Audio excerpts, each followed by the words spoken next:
नाज़रीन, सोना दुनिया भर में न सिर्फ एक कीमती धात बल्कि सरमाकारी का एक महफूज जरिया भी समझा जाता है। यही वजह है कि इसकी कीमतें रोज़ाना की बुनियाद पर तब्दील होती रहती हैं। कभी सोना महंगा हो जाता है तो कभी अचानक इसकी कीमत में नुमायां कमी देखने को मिलती है।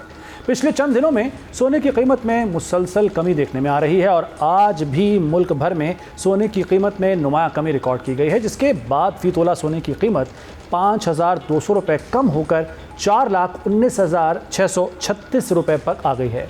All Pakistan James and jewellers association के मुताबिक 10 ग्राम सोने की कीमत में भी 4,458 रुपये की कमी हुई, जिसके बाद नई कीमत 3,59,770 रुपये हो गई है। लेकिन सवाल यह है कि सोने की कीमत आखिर मुसलसल कम क्यों हो रही है। इसकी सबसे बड़ी वजह आलमी मार्केट में सोने की कीमतों में कमी है। हालिया दिनों सरमाकारों का रुझान सोने की बजाय दीगर मालियाती असासों की जानिब बढ़ रहा है, जिससे सोने की तलब में कमी आ गई है। दूसरी अहम वजह अमरीकी मईशत से मुताल्लिक मुस्बत इशारे और अमरीकी डॉलर की मजबूती है।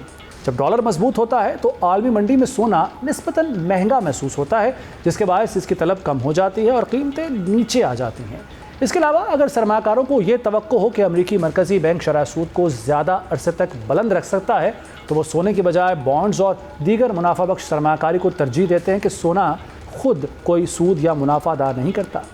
एक और वजह हालिया हफ्तों में आलमी सियासी कशीदगी में निस्बतन कमी भी है। जब दुनिया में गैर यकीनी सूरत हाल कम होती है तो महफूज सरमाकारी के तौर पर सोने की मांग भी कम हो जाती है।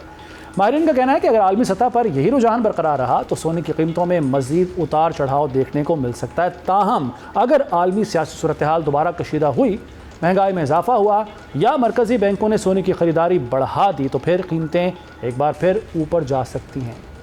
याद रहे कि पाकिस्तान में सोने की कीमत का तयन आलमी मार्केट में सोने के नर्ख, अमरीकी डॉलर की कदर और मकामी मार्केट की सूरत हाल को मद्देनज़र रखते हुए किया जाता है।